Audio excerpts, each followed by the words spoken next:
Zopet pozdravljeni, dame in gospodje. Tukaj z vami Jure Gubanc, podjetnik, ki komentira nedavni intervju v podcastu Idea. Tokrat zdaj že moj tretji komentar. Zakaj sem se odločil ravno za komentiranje tega videa? Namreč zato, ker se mi zdi, da vsebuje zelo veliko število zelo zanimivih vpogledov in točk, kaj je narobe s trenutno situacijo v svetu in v Sloveniji.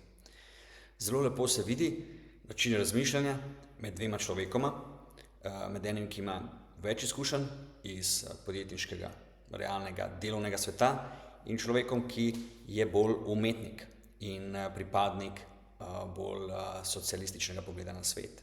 Zato nam te uvidi obeh kolegov zelo dobro pridejo prav pri tem, da lahko bolje tudi mi sami razumemo svet okoli nas in da razmišljamo bolj trezno in da najdemo neke rešitve, ki so lahko skupne za vse in o katerih se lahko vsi strinjamo. To je tudi moj cilj z mojim komentarjem. Ok, in nadaljujemo se to zanimivo debato. Poglejmo, kaj si imata zapovedati oba, tako Klemen kot Antoko. Imajo inovacije v glavi, ko govorim, mogoče samo to je zelo pomembno, da dam eno zvezdico. Ne pomeni rast, gremo mi še več resursov na tem planetu, sam pač porabiti. Predvsem imam v mislih inovacije, ki so del kapitalističnega sistema, tako da lahko ti z manj resursi narediš več, ker si neko inovacijo naredil.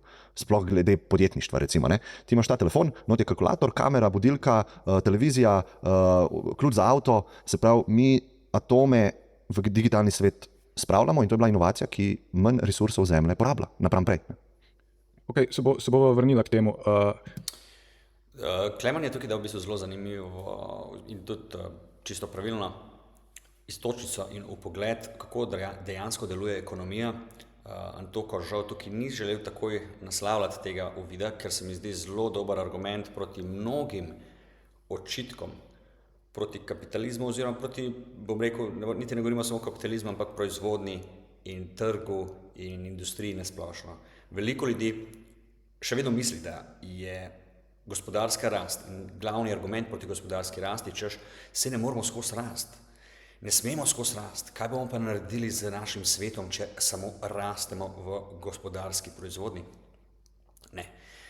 Rast je potrebna, vedno, kot sem že rekel v prejšnjih videih, vsaka inštitucija v družbi, vsako podjetje in vsak posameznik, vi kot posameznik, pa nima veze, a ste delavec, a ste podjetnik, direktor, umetnik, vsakdo živi od presežkov. Torej, vi lahko živite samo od svojih presežkov, ki ste jih vi ustvarili, vaša firma, vaša inštitucija, vi kot posameznik, vi kot delavec, ali pa živite od presežkov nekoga drugega. Torej, dajmo si to zapomniti. Gospodarska rast je torej nujna v neki obliki. Valjda, seveda ne more biti vsako leto gospodarska rast, to razumemo, ampak družba mora biti vsaj na neki projekciji rasti skozi čas. Sicer imamo nazadovanje v človeških sposobnostih. Gospodarska rast namreč, torej, kot je povedal Klemen, ne pomeni, da porabimo več plastike, da porabimo več lesa, da porabimo več nafte, da porabimo še več nekih omejenih resursov na tem svetu. Ne. Gospodarska rast je ravno nasprotno. Pomeni, da z manj resursi ustvarimo več.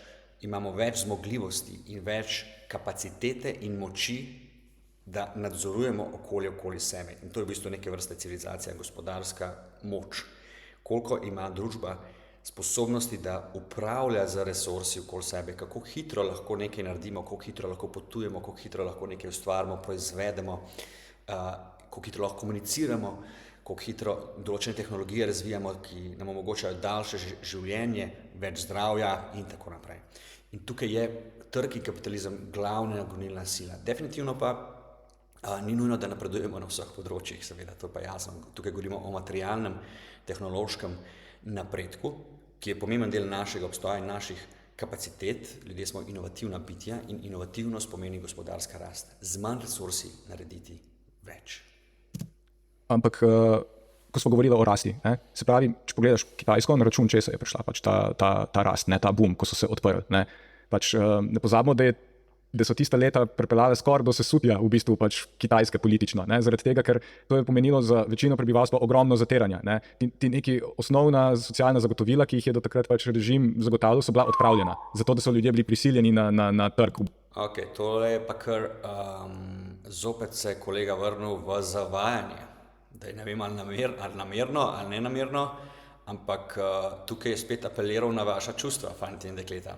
Namreč želel je povedati, da, ker sta govorila o Kitajski in kitajski rasti, želel vam je povedati, češ, da s tem, ko se je Kitajska razvila, da je to naredila na račun zatiranja svojega prebivalstva. No, to, fanti in dekleta, dragi poslušalci in poslušalke, to je velika laž oziroma neresnica, netočnost, se pravi, ne vem, ali je namerno ali nenamerno to naredil, ampak namen tega je, da vas zavajajo. Namreč Kitajska ni začela bolj močno zatirati svojega prebivalstva z kapitalističnim razvojem v 80-ih. Ne pozabite, Deng Xiaoping, voditelj Kitajske, je tisti, ki je nekako bil vodja komunistične partije, ki je po smrti Mao Zedonga dovolil, da se Kitajska bolj kapitalistično odpre in da ne sloni več tako močno na marksističnih, komunističnih agendah, kjer je država imela popoln monopol nad lastnino in industrijo. Torej, če že kaj, je Kitajska se s tem, ker se je vsaj malo kapitalistično odprla, v bistvu povečala svobodo svojim prebivalcem in niso zaradi tega nič izgubili nekih socialnih pravic, kakorkoli govorim to, ker namreč sprememba je šla izključno v smeri načina proizvodnje, ne pa socialnih pravic. Kitajska je kvečjemu lahko še bolje uveljavljala socialne pravice s svojim prebivalstvom, ker se je bolj hitro razvila. Zaradi razvoja v kapitalizmu in boljše industrije je lahko Kitajska si privoščila kvečjemu to, da je močneje in bolje uveljavljala neke pravice za najbolj šibke. Kar hoče povedati tukaj na to, češ da ga skrbi za kitajske ljudi, ki so se z razvojem potem kitajske industrije bili bolj zatirani po njegovem mnenju. To nikakor ne drži. Še enkrat, pogledajte si zgodovino, to je zavajanje, namreč najhujše zatiranje v zgodovini kitajske civilizacije praktično, cele civilizacije, se je zgodilo v obdobju takoj po zmagi nad Chiang Kai-shekom, to so republikanske sile nacionalistov, rojalistov, torej nekomunistične sile. Chiang Kai-shek je leta 1949 pobegnil potem na Tajvan, zato imamo danes Tajvan. Tajvan je v bistvu nič drugega kot originalna Kitajska, tako da ko danes ljudje govorijo o tem, da mora biti ena Kitajska, imajo po svoje prav, samo ta Kitajska ni komunistična Kitajska, ampak je Kitajska republikanske armade Chiang Kai-sheka, ki danes njegovi nasledniki živijo še na otoku Tajvan. Ker so pa oni izgubili vojno, državljansko vojno proti komunistom na celinski Kitajski, zato so se potem preselili na Tajvan, je seveda komunistična partija bila tista, ki je prevzela oblast na Kitajskem in vodja komunistične partije, prvi vodja komunistične partije in zmagovalec v kitajski državljanski vojni je pa nihče drug kot Mao Zedong. In Mao Zedong je bil najbolj fanatično zasledujoč komunist in sledilec komunistične ideje, marksistične ideje, zelo trdega marksizma in je želel v bistvu marksizem spraviti na silo v vse pore družbe, tako da je mobiliziral študente, mlade, ki so bili najbolj podvrženi tej ideološki norosti in se v bistvu maščeval vsem etabliranim silam na Kitajskem, vsem razredom, ki so imeli določeno lastnino, določeno vpliv, določeno znanje, to so bili tudi akademiki, to so bili tudi lastniki zemlje, lastniki tovarn. Vsem tem se je maščeval, ker namreč moramo vedeti, Kitajska je bila zelo hudo ponižena in poražena se strani Japoncev. To so bile izjemne brutalitete, izjemne krutosti, ki so jih delali Japonci nad njimi kot imperialna sila, še pred drugo svetovno vojno, ko so zavzeli Mandžurijo.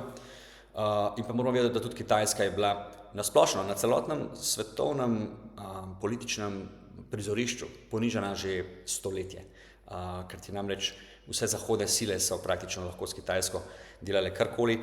Rusija kot severna sila nad Kitajsko je prav tako uveljavljala in vsiljevala Kitajski svoje interese na severu kitajskega območja. Tako da hočem povedati, zaradi tega je Kitajska imela toliko ene skrite krutosti v sebi, kot rezultat svojega lastnega ponižanja pred vsemi silami okoli sebe. In ta krutost v Kitajski se je izrazila v gibanju marksistov, komunistov. To so bili ljudje, ki so želeli Kitajsko nazaj vrniti v neko moč in so za šibkost Kitajske krivili v bistvu cesarja oziroma kitajsko tradicijo, češ da je manj vredna, češ da je bila prešibka, zato je tudi pred zahodnimi silami poklekala. In zato so bili toliko bolj dovzetni ti najbolj ekstremni deli komunistov, toliko bolj dovzetni za marksistično ideologijo, ki mi je nekako obljubljala hitro rast, hiter vznik v enakost, v moč, v nov dan, v novo življenje, v prerojenje družbe iz nekih spon suženjstva in ponižanj pred svetovnimi silami. In s tem, ko je marksizem zmagal na Kitajskem pod Mao Zedongom, so dobili izjemno fanatičen zalet, v katerega so mobilizirali najbolj fanatične, najbolj zavzete dele družbe in so želeli družbo praktično spremeniti čez noč. Pazite, čez noč spremeniti tisočletja nekih etabliranih procesov, etabliranih načinov kulture in življenja. Zato tudi Kitajska država, ki je v bistvu sama sebe kaznovala, sama sebe bičala. To je družba, ki je zaradi ponižanj bila toliko besna nad sama sabo, da so dejansko sprejeli tujo ideologijo marksizma, ki je v bistvu nemško-ruska, če gledamo tako, ideologija, na katero so najbolj vplivali glih sovjetski misleci, pa seveda Marks kot nemški mislec, so sprejeli tujo ideologijo zato, da so kaznovali lastne elite, na katere so bili besni. In morate vedeti, to je bilo najbolj kruto obdobje, to je bilo tako krvavo, tukaj govorimo, Mao Zedong se ocenjuje, da je odgovoren za smrt vsaj 60 milijonov ljudi, najmanj. Določene ocene grejo preko 100 milijonov do 200 milijonov. Ne vemo, zato ker je tudi odvisen, kaj pripisujemo Mao Zedongu, ker so direktne žrtve, ki so neposredno povezane z njim, z njegovimi ukazi, z državljansko vojno, z čistkami, za poboj elit, za poboj kmetov, ne samo elit, tudi kmetov, ki so lastniki bili zemlje, potem nedirektne žrtve, torej posredne žrtve, kot so posledica lakote, ker so zaradi socialističnih eksperimentov skupnih zemljišč, ko so nacionalizirali zemljišča, v bistvu zmanjšali, uničili proizvodnjo na Kitajskem, uničili proizvodnjo riža, uničili proizvodnjo osnovnih živil, hrane. Morate vedeti, da obdobje pred razvojem industrije na Kitajskem ni zlato obdobje, kot ga želijo marksisti in komunisti prikazati. To je obdobje najbolj trdega marksizma in če pogledamo kjerkoli po svetu, ko se je izvajal najbolj trd marksizem, najbolj tisti fanatičen, zasledujoč knjige marksizma, tisti deli so ponavadi bili najbolj kruti in najbolj propadli deli. In zato se tudi Kitajska potem obrnila v industrijsko revolucijo in, še enkrat poudarjam, obdobje industrializacije je napram obdobju trdega marksizma za Kitajsko zlato obdobje večje svobode. In kvečjemu, kot sem povedal že v prejšnjih videih, Kitajska zdaj spet stiska svoje ljudi za neko vrsto diktatorske Big Brother države. Obdobje relativne svobode se na Kitajskem nehalo, nikoli ni imela Kitajska za časa komunistične vladavine politične svobode, torej spomnimo se samo leta 1989 in pokola na Trgu nebeškega miru, ko so študentje zahtevali več politične svobode na Kitajskem in so jih s tanki pregazili. Tako da Kitajska nikoli ni imela politične svobode za časa marksizma oziroma vladavine komunistov. Torej, tem sploh ne moramo govoriti, da je karkoli šlo, tukaj bila kakršnakoli sprememba, kar pa je kapitalizem na Kitajskem prinesel, je pa vsaj več materialne svobode, več svobode od revščine, več svobode pri delu. Kitajci lahko danes bistveno več sami odločajo o tem, kaj bojo delali, kako bojo delali, kaj bojo študirali in tako naprej. Tako da glede tega je kapitalizem prinesel več svobode na Kitajskem. Napram obdobje trdega komunizma, absolutno. In tukaj Antoko grdo zavaja in lepo je, da se o tem podučimo in podučimo tudi vse tiste, ki imajo vedno take izgovore, češ kapitalizem je vedno samo kriv za vse. V bistvu prodajati svojo delovno silo pod slabšimi pogoji. Ne? In v bistvu takrat se je rodil tudi ta koncept kitajskega sweatshopa. Ne? Se pravi, v bistvu prišlo je na račun enega velikega Kitajski sweatshopi, kot jih poznamo danes in kot znajo zavajati teli naši fantje, kitajski sweatshopi seveda niso nekaj, kar bi jaz iskal svojo kariero v njih, ali pa vi tudi verjetno poslušalci. Torej za naše gledanje, kaj je dober standard življenja, vsekakor to ni korak naprej za nas. Moramo pa gledati, kako je to iz njihovega stališča. Torej, kitajski sweatshopi oziroma velike tovarne, od katerih danes dobivate svoje računalnike in ostalo robo, ki jo kupujete, so vsekakor velik dosežek, tehnološko, industrijsko gledano velik dosežek človeštva. Kako hitro jim je uspelo zgraditi res dovršeno industrijo in dovršeno proizvodno. In tudi delavci, ki tam delajo in ki so tam plačani, ni primerljivo, kako dober standard življenja imajo napram primitivnim in zelo slabo organiziranim manufakturam v času trdega komunizma, v času Mao Zedonga. Torej v času Mao Zedonga so bile proizvodnje na Kitajskem tako slabo organizirane in tako slabo narejene, ker ni bilo privatne iniciative, ampak je bilo vse diktirano sa strani komunističnih komisarjev, ki niso imeli pojma o proizvodnji in tudi ni bilo nobenega tržnega inštrumenta, ki bi dejansko dajal motivacijo med proizvajalci in med potrošniki in nekako komunikacijo med njimi. Zato so dejansko vlada stalno ugibala, kitajski komunisti so stalno ugibali, kako mora biti nekaj proizvedeno, kaj in koliko bo nečesa proizvedeno, in je lep primer neke konfuzije, nekega kaosa, ki se zgodi v času komunistične vladavine, kjer skuša ena mala klika elit komunistov diktirati vso ekonomsko in politično življenje v državi. Zato so v tem času v bistvu imeli industrijo tako slabo razvito, da Kitajska ni bila sposobna proizvesti niti dobrega železa kot same surovine, niso znali oplemenititi železa, ker so razlastili kmete in potem kmete, ki so prej bili lastniki zemlje, so zdaj usilili v to, da morajo delati v zadrugah stvari, ki jih prej sploh niso delali in ki jih noben ni na Kitajskem znal delati, ker so pobili edino kasto ljudi, ki je kaj znala delati, to so bili industrialci ali pa so jih izgnali. Češ, da so buržuji, poznate te besede tudi od naših ljudi tukaj, in ker so pobili te sposobni ljudi in usilili eno industrijsko delo ljudem, ki so bili prej kmetje, lastniki svoje lastne zemlje in jih stlačili, prisilili suženjsko, da delajo v teh nekih manufakturah na vaseh, po mestih, kar posod so postavljali neke umetno zgrajene tovarne. Te tovarne so na koncu nešteto ur dela vložile v surovine in pol izdelke, sploh še ne moramo govoriti tukaj, da je Kitajska v tem času delala izdelke, niti izdelkov niso znali narediti, niti surovin in pol izdelkov niso znali narediti. Pazite to. V času trdega komunizma na Kitajskem niso ljudje bili sposobni proizvesti lastne hrane, da bi prehranili milijardo Kitajcev, niti ne lastnih surovin, da bi lahko zgradili en blok, eno hišo, eno mesto, brez da bi se vse to sesulo. Torej, v tem času, morate vedeti, v času trdega komunizma na Kitajskem, to se imenuje v učbenikih kulturna revolucija. Tukaj gre za rušenje vsega starega in gradnjo novega. To so rušili stare templje, rušili so staro kulturno zapuščino Kitajske, požigali knjige z časa cesarstva, stare zvitke iz templjev kitajskih, pobijali in zapirali budistične menihe. To je bil res ene vrste kulturna revolucija, vedno dam v narekovaj, ker to ni nič kulturnega, to je antikulturna revolucija. To je bes kitajskih komunistov nad svojim lastnim narodom. To je izjemen bes, potlačen bes, ki je v bistvu pokuril, pobil, razbil praktično vse, kar je bilo na Kitajskem vrednega od prejšnjih generacij. In morate vedeti, to je huda rana na kitajsko kulturo. Če kaj poznate kitajsko kulturo, je tam do takrat bilo spoštovanje starejših oziroma spoštovanje svoje rodbine, svojih rodov, prednikov. To je bilo nekaj svetega v njihovi duhovnosti. Doma so imeli ljudje vedno nek mali tempelj svojih prednikov.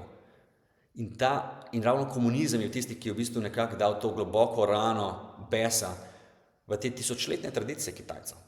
In ko ta gospodič nonšalantno opleta s temi besedami, ko govori kar na pamet, samo zato, ker misli, da boste takoj sprejeli njegove besede, Češ, z industrializacijo kapitalizma na Kitajskem je šlo pa potem Kitajcem na slabše.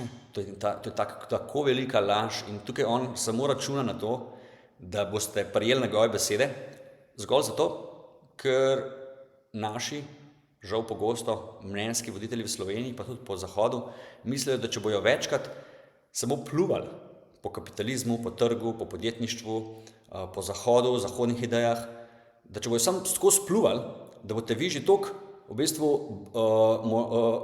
poneumljeni, da boste avtomatsko kot državljani, državljanke, ki se mogoče ne ukvarjate s tem znanjem, da boste avtomatsko kupili vse njihove besede.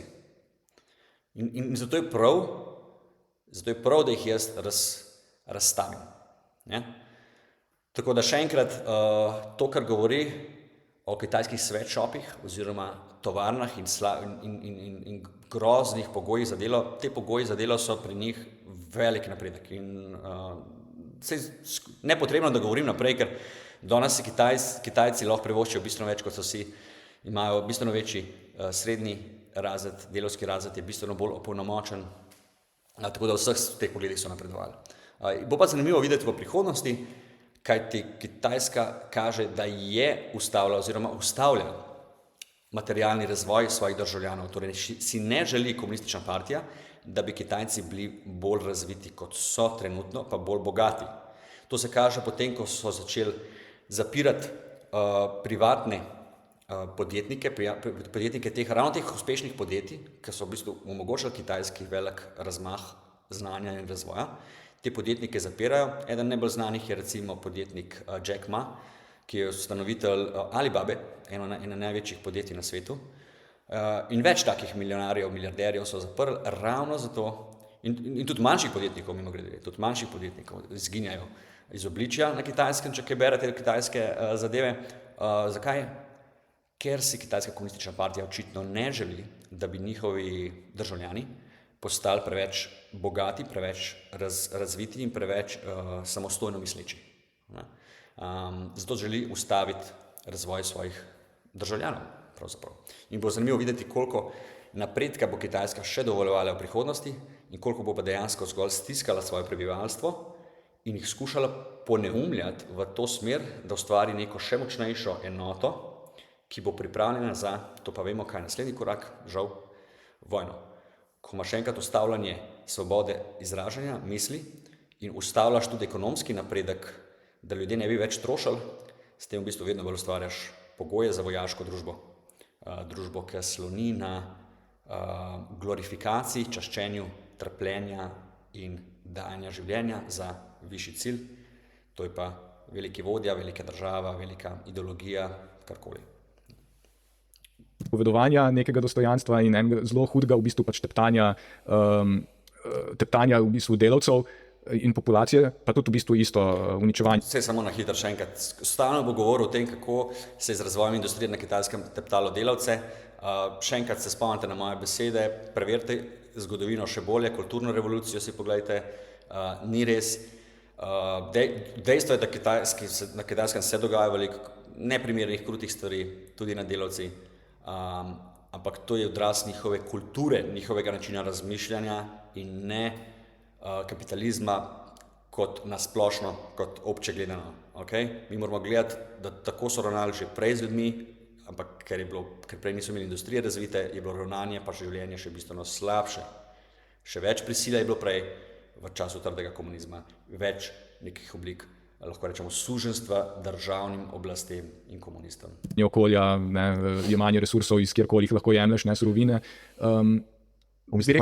Cena je bila zelo tako. Dejstvo pa je tudi nekaj, je pa vedno, kot pa vedno poudarjam, sem objektiven, vedno pa so tudi negativne strani objektivno gledano. To, kar je on izpostavil, je bilo napačno povedano. To niso bile negativne strani, ker je bilo objektivno gledano izboljšanje glede na prejšnjo dobo v svobodi in materialnem stanju. Je pa z industrializacijo se zgodilo tudi mnogo realno gledano, čisto realno, negativnih posledic. Okolje na Kitajskem je definitivno s tem, ko njihovo prebivalstvo raslo, ker je postajala država bogatejša, se je proizvajalo več, industrija je v 80-ih, 90-ih in pol vse do zdaj bila v vzponu, seveda je okolje zaradi tega bolj trpelo. To je pa To je pa neizogibno. A bi lahko oni to boljše naredili? Toliko ne vem, to ne moramo reči, to bi bil krivičen, če bi to komentiral. Verjetno bi se dalo boljše narediti, verjetno bi to zdaj bilo marsikaj boljše lahko na Kitajskem, ker je ena glavnih onesnaževalk mimogrede na svetu. Ampak dejstvo pa je, da pač ne moreš imeti industrijske rasti, pa hkrati nič poseganja v okolje. To je nemogoče.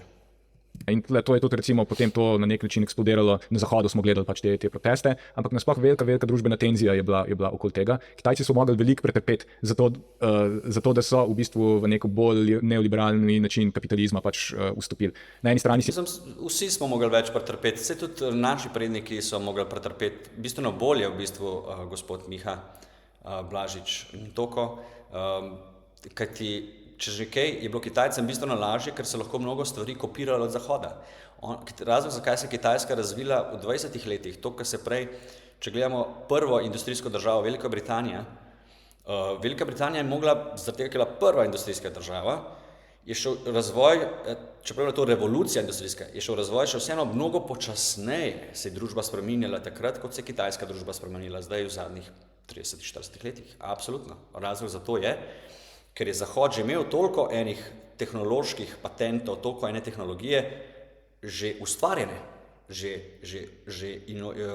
odkrite, da Kitajska lahko preprosto te stvari, vemo, da so Kitajci znani potem, da zelo veliko stvari kradejo, kar se tiče patentov in raznih inovacij, zato so lahko toliko hitreje potem tudi napredovali. Tako da so kvečemo Kitajci, Miha, trpeli manj, kot so trpeli naši predniki, zato da smo se tehnološko razvili.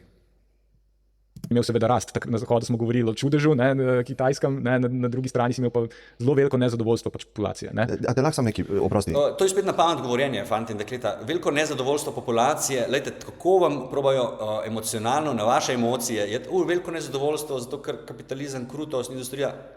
Kako, s čem se to dokazal, Miha? Kako ti veš, da so pa Kitajci bili v obdobju rasti, torej 80, 90, 2000, bolj nezadovoljni kot prej? A so bili kakšni hudi protesti, a so se kakšni hudi upori dogajali, zelo množično na Kitajskem? Niso se.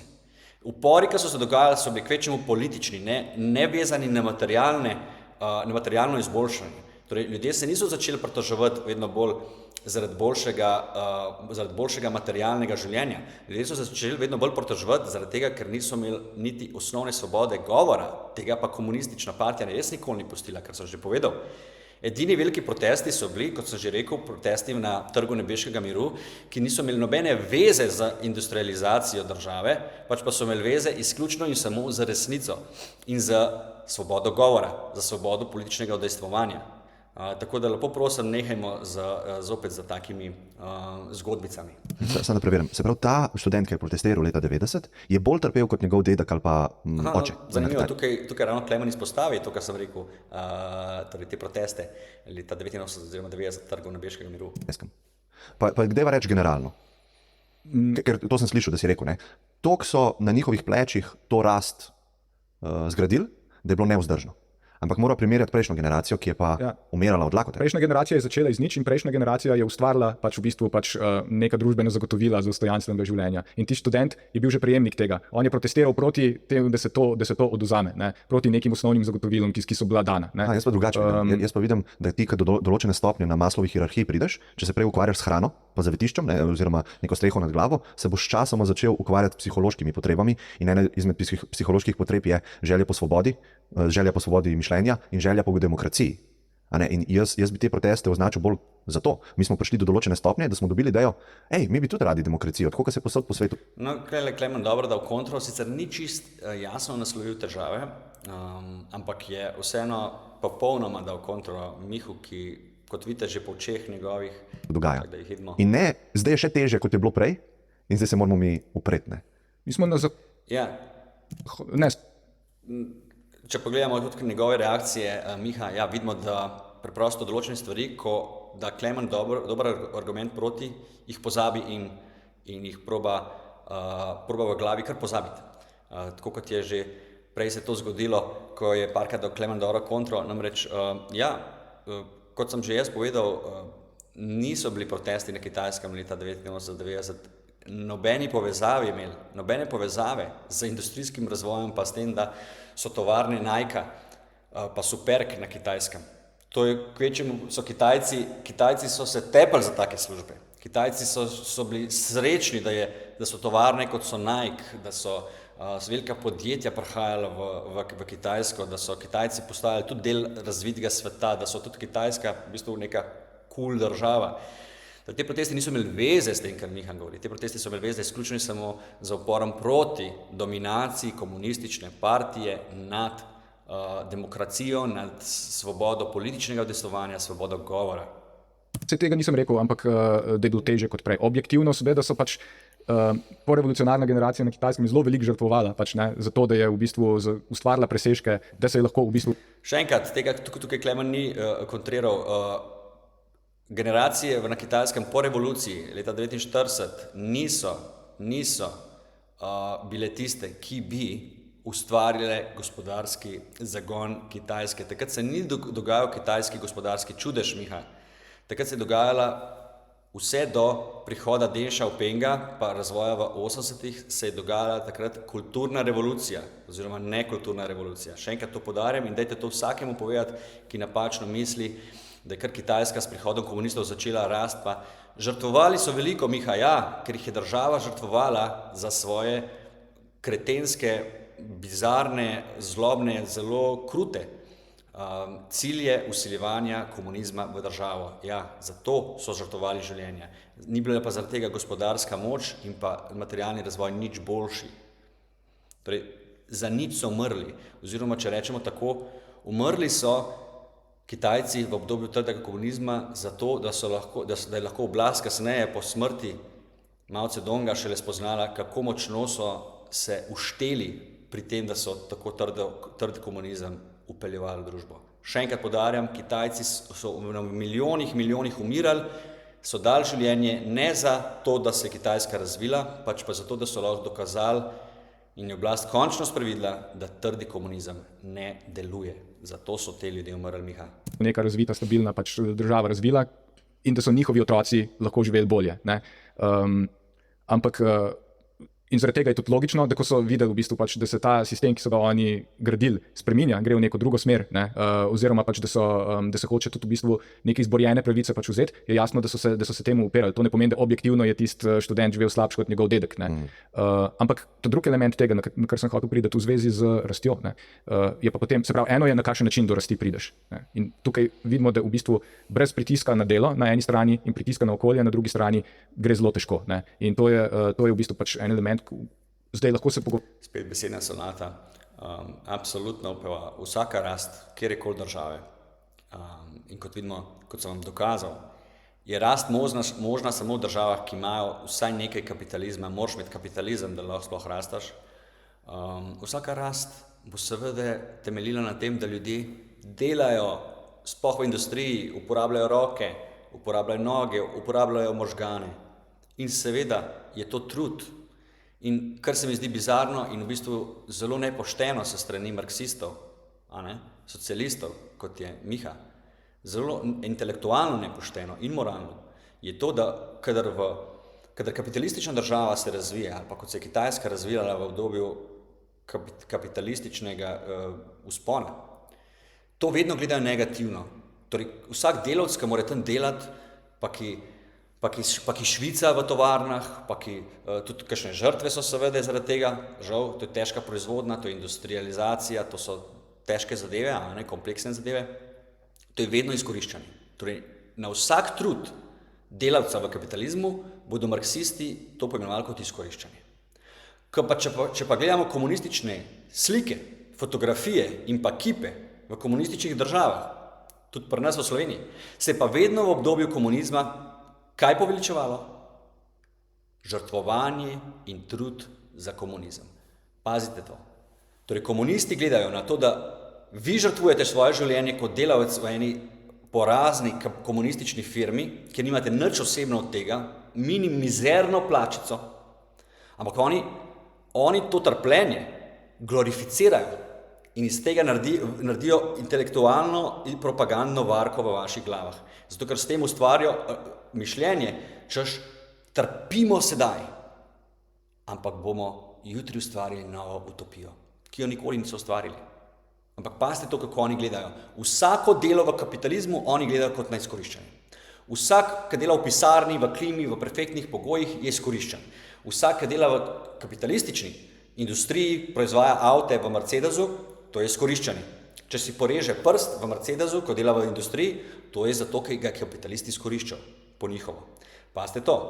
Ko pa imate v komunističnih državah, ko pa gre res za izkoriščanje ljudi, ker država dejansko zasužni ljudi in jih uporabi za grajenje novega človeka, novega komunizma, no, tisto pa ni izkoriščanje, veste? To pa ni izkoriščanje. Milijoni ljudi, ki so mogli umireti zaradi komunizma, ker so se upirali, ali pa ker so bili lačni, ker ni bilo proizvodne dobro organizirane v času komunizma, ki so mogli dati svoje roke in žulje za delavske brigade, če tako govorimo, ne? Za državo, za ideje države. Ne, to pa ni izkoriščanje. Torej, krasen primer, kako deluje ideološko pranje možganov prebivalcev. Krasen primer. In zato je prav, da se temu upremo in razmišljamo s trezno glavo. Dajmo povedati, če nekdo trpi v kapitalizmu, pa zakaj trpi, pa kako ima slabe delovne pogoje, kako bi jih lahko imel boljše, če mu damo več svobode, več izbire, da zamenja svoje okolje, izboljša okolje, in kako nekdo trpi v diktatorskih državah, kot so komunistične, kjer pa nima svobode izbire, da se kaj spremeni v življenju, kjer pa je pahnen, vsiljen v nek sistem, v neko firmo, v neko industrijo. Kaj je zdaj zares izkoriščanje? Govorimo o tem, s kolikšno stopnjo humanosti ali brutalnosti to država dela, ne? Ene bolj, ene manj, ampak definitivno je en zelo surov proces, kot če bi večino ljudi vprašal, a si pripravljen zdaj v bistvu herati v enem sweatshopu naslednjih 30 let za to, da bo v bistvu čez nekaj časa stopna rasti taka in taka, bi ti tisti posameznik rekel ne, to ni. Zdaj, nekaj je tudi res, ne? Kot sem rekel, gledamo objektivno na situacije v življenju. Kar kapitalizmu manjka, je, da nima, če boste videli, nikjer ni kapitalističnih strank na tem svetu, ali pa stranka za prosti trg. To praktično ne obstaja.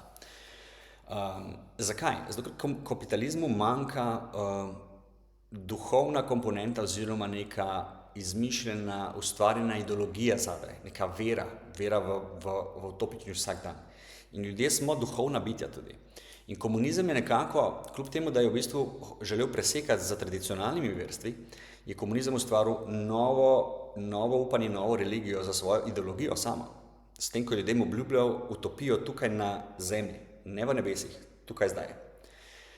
In s tem, ko ti daš ljudem ideologijo, jim daš upanje. In s tem, ko jim daš upanje, gledano objektivno, ljudem lahko delaš bistveno hujše stvari, kot ljudem, ki nimajo upanja, oziroma ki delajo nekaj v proizvodnji, na trgu, zgolj zato, da pač zaslužijo več za sebe, za svojo družino. In to je kapitalizem. Kapitalizem je sistem, ki omogoča preprosto boljše ravnanje z resursi in boljše inovacije, da bolj talent pride bolje do izraza. Ampak ne ponuja pa ljudem ene skupne ideologije.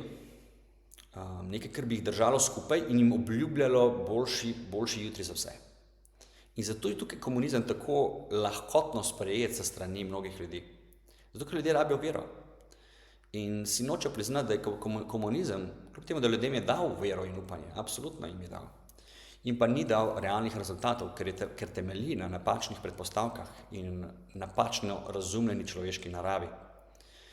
In zato se strinjam na nek način s komunisti v tem, da kapitalizem lahko je prazen, ampak ni namen kapitalizma, da bi bil duhovno poln. Duhovnost moramo mi najti v nekih drugih družbenih koherencij in družbenih silah, ki nas vse držijo skupaj, da se vsi razredi nekako razumejo, vsa hierarhija družbe bolje deluje. To moramo najti v naši skupni ideologiji. Nečem, pri čemer se moramo opirati na stvari tudi iz preteklosti, na religije, na katerih živijo na našem področju, že od nekdaj.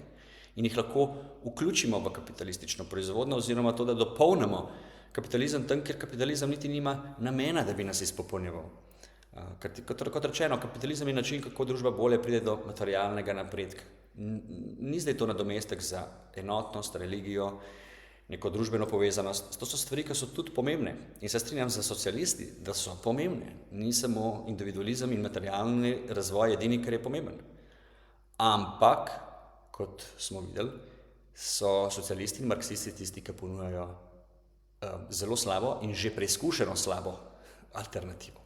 In to alternativo marksizma in socializma moramo ovreči in izboljšati kapitalizem oziroma dopolniti z duhovnostjo.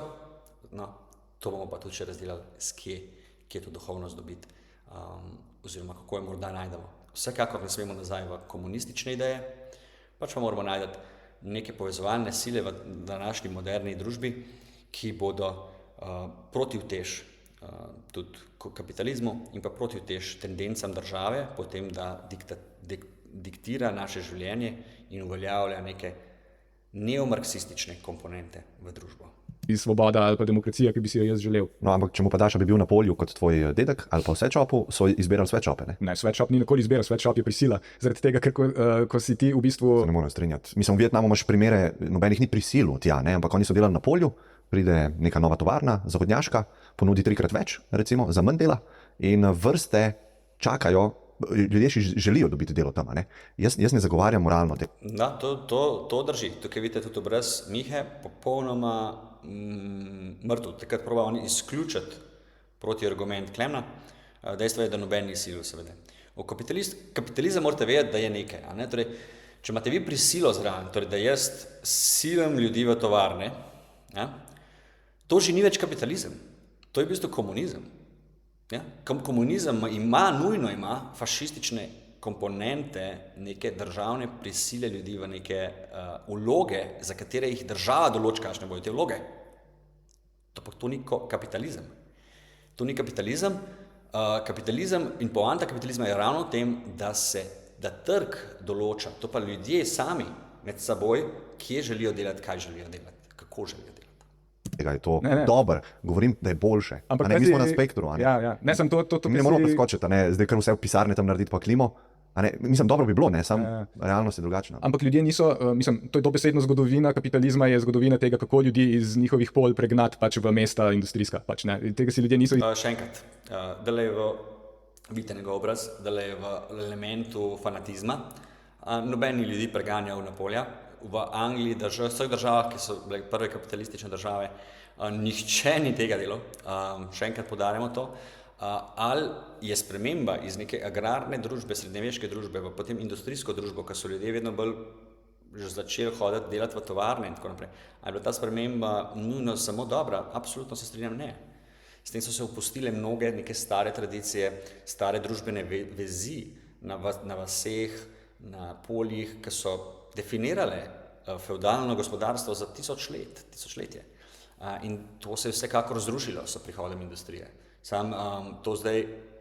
To je zgolj nujna posledica, žal, industrializacije, ki pa so jo ljudje zbrali sami. Torej, ljudje so sami izbirali ta način proizvodnje, ker je bil preprosto bolj učinkovit, več se je naredilo v isti časovni enoti. Daj pa definirati pregnati. Začetek kapitalizma v Veliki Britaniji je dobesedno, temu se je reklo, enclosures. Se pravi to, da so v bistvu nekoč komunalno zemljo, ki so jo lahko skupaj pač uporabljali posamezni lastniki, si začeli jemati pač kot svojo ekskluzivno pravico. Pač, ne? In to je pomenilo, da ljudje niso mogli več proizvajati to, kar so potrebovali za svoje preživetje. Niso se mogli samo oskrbovati. Se pravi... To ne drži. Velika Britanija je bila urejena, torej po srednjeveškem sistemu, to je bil normandski sistem, ki so ga vnesli normandski osvajalci leta 1066 z Williamom osvajalcem. To je bil razvit fevdalni sistem, ki je deloval na nekih manoralnih, to so dvorci, ki so imeli, oziroma gospoda, zemljiška gospoda, ki je obvladovala večino zemlje in to zemljo je dajala v najem različnim posameznim kmetom.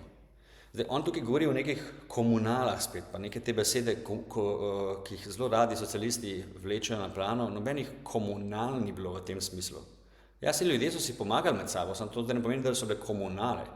Večino zemlje v Veliki Britaniji so imeli čez, torej višji sloj lastniških posestnikov, ki je to zemljo potem oddajal v najem posamičnim kmetom. Ti kmetje so bili pa različnih sposobnosti, različnih velikosti, različnih stopenj pridelkov.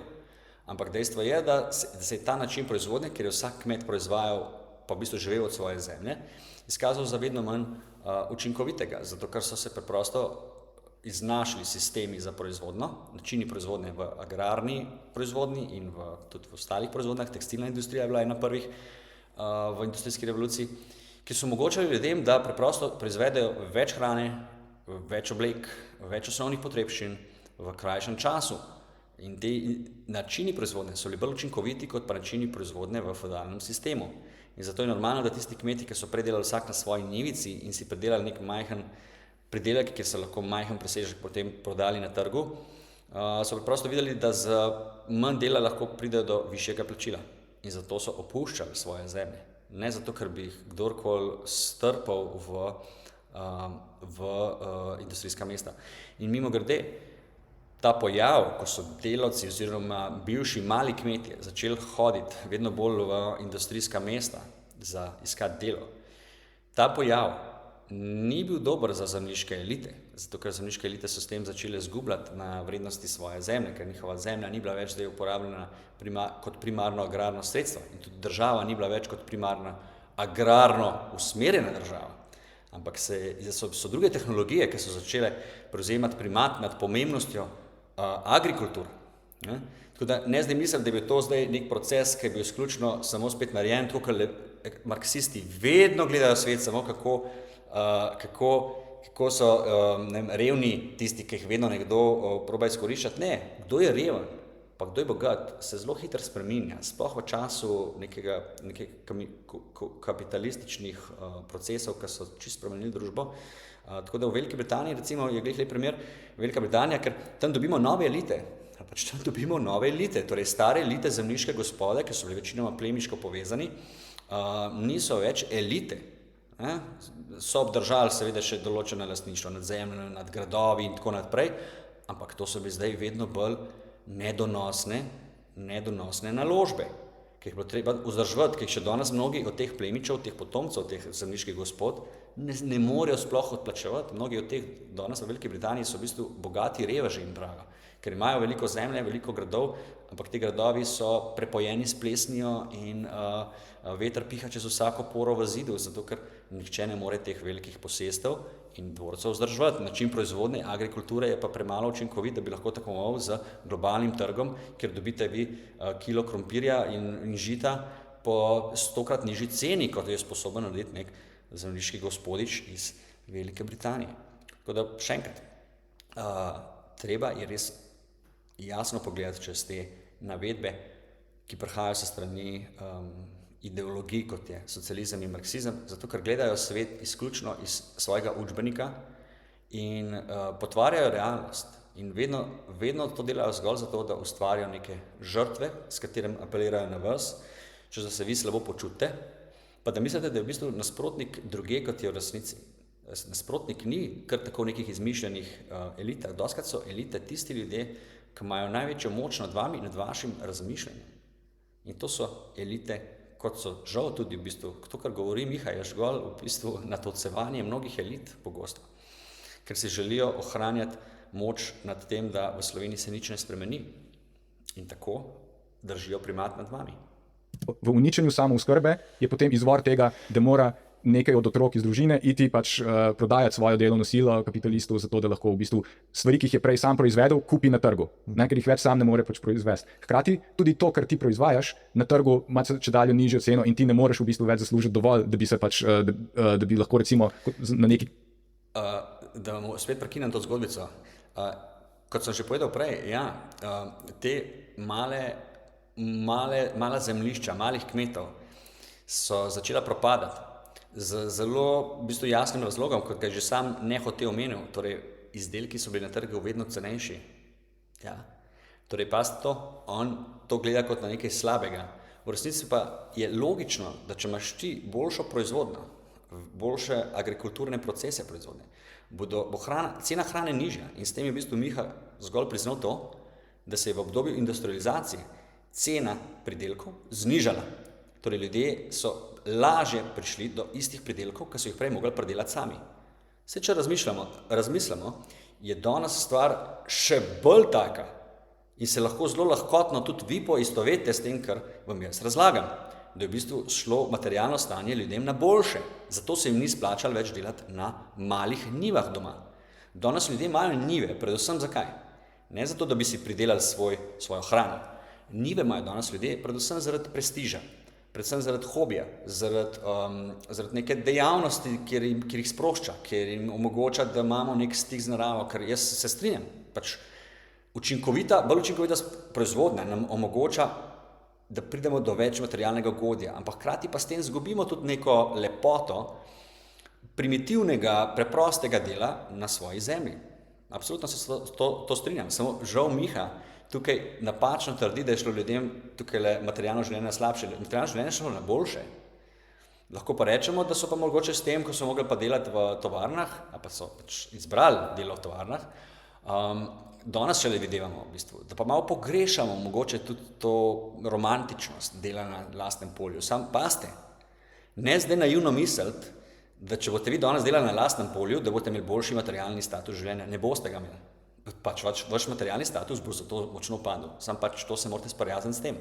In kot sem rekel že v prvih videih, socializem je v bistvu otroško razmišljanje in nesposobnost razumevanja realnega sveta, da realni svet ima vedno pozitivne in negativne stvari v vsaki spremembi in vsaki odločitvi. Če bomo mi zdaj bolj, kot je bila Velika Britanija, kako imamo mi zdaj večjo učinkovitost pridelkov na zemlji in s tem cenejšo hrano. Seveda bojo zdaj s tem tisoči malih kmetov, ki do zdaj imeli svojo zemljico in pridelovalo svoj krompirček, seveda bodo ti ljudje zdaj, njihovi pridelki bodo manj vredni.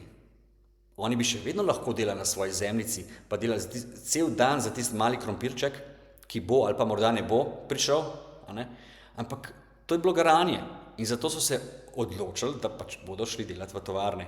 In enako je danes. Ne mislite, da boste vi, ali pa da bi mi lahko 6 milijard, 8 milijard, 9 milijard ljudi preživeli s tem, da bi vi delali na svoji zemljici pa imeli dva svoja paradajska na leto.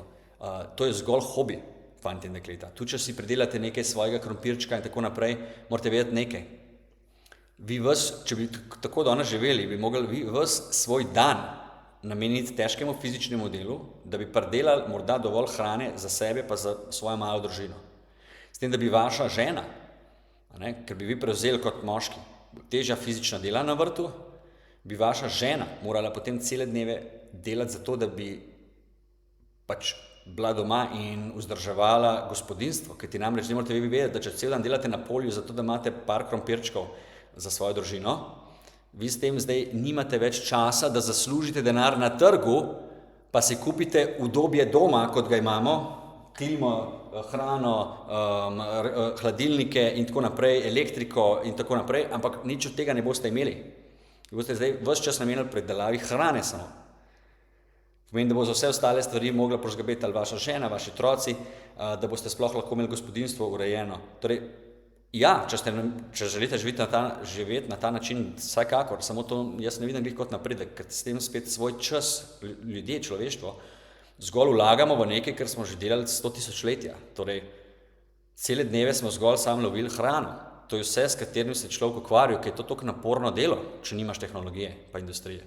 Torej, celo življenje je človek mogel skozi sam skrbeti, kva bo jedel tisti dan. O, Bože moj. Miha. Kmetiji preživel. Vse to je jasno. Se pravi, ta ekonomska nuja je silila ljudi v mesta, ker vemo, kakšni so bili pogoji življenja. Ljudje si niso tega želeli, bili so v to prisiljeni, dobesedno zaradi tega, ker drugače ne. Miha, tudi niso si želeli delati doma na vrtu za tista 2 krompirčka letno, kjer je lahko že ena slaba letina pahnila družino v smrt. Tega si tudi niso želeli. Okay? Zato je bilo življenje v mestih vseeno bolj stabilno, bolj predvidljivo.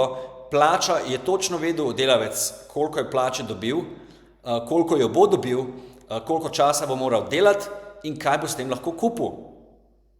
In zato so naredili zelo logično kalkulacijo in so se odločili za življenje v mestih, Miha, ker je bilo življenje na vasi toliko manj stabilno, toliko manj varno, toliko manj predvidljivo.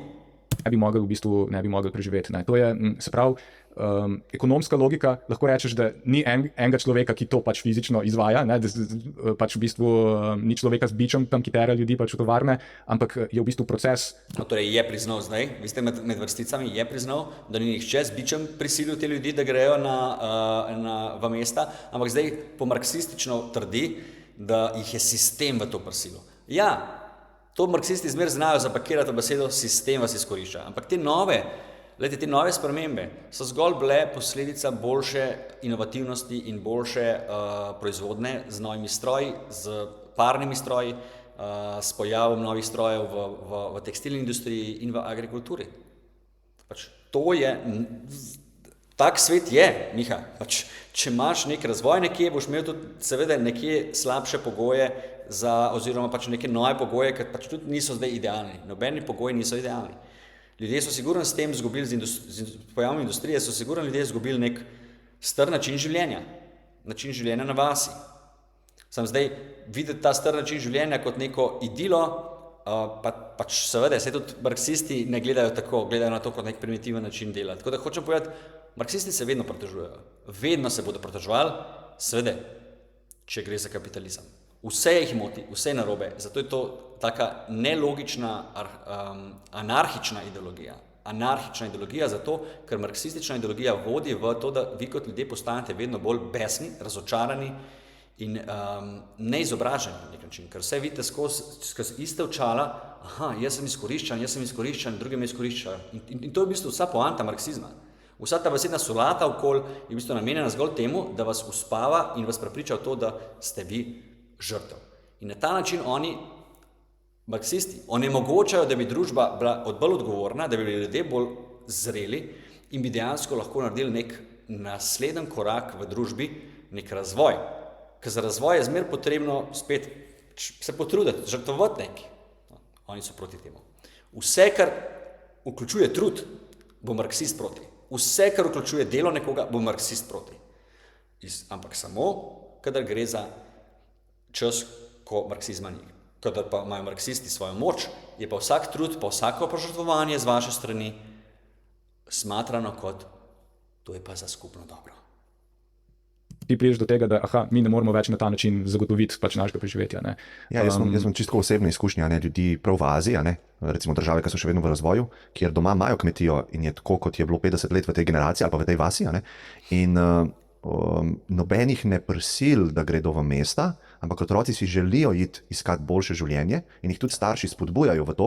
To ne pomeni, da je kakršenkoli nov pritisk se ustvaril. Ti imaš še vedno isto polje, lahko imaš izbiro, da isto živiš kot si 50 let in se zavestno odločiš, da ne boš tega, da hočeš iti naprej. In se mi zdi, da je to naravna tendenca nas, ljudi. Zelo dobro je tukaj povedati to, Klemen, sploh, če je to res nek njegov primer življenja. Tukaj čisto tišo, vso solato in to, ko je. Čist demoliral. Ampak ti opisuješ stanje, v katerem je v bistvu že nekega poznega kapitalizma, kjer so te stvari že na nek način vzpostavljene. Začetek proletarizacije je pa vedno v tem, da... Kakšen grd izgovor. Češ, ti opisuješ stanje, ki se dele dogaja in to komunisti pomenujejo kot pozni kapitalizem nekje tam v eni azijski državi, o kateri Klemen govori. Češ, 200 let je pa nazaj drugače, s tem se Miha izogne dokazovanju in logiki in resnici, zato ker itak noben od gledalcev ne ve čisto točen, kako je bilo 200 let nazaj, in to bi mogli malo bolj proučiti, in ker noben tega ne prouči, on lahko zopet uide s to lažjo čez. Ljudje morajo pač vstopiti na trg delovne sile in prodajati svoje delo, ne zato, ker so se odločili, ampak zaradi tega, ker drugače ne. V resnici obdobje, če moram prav proletarizacije, ni čisto nič drugačno kot to, kar je Klemen povedal.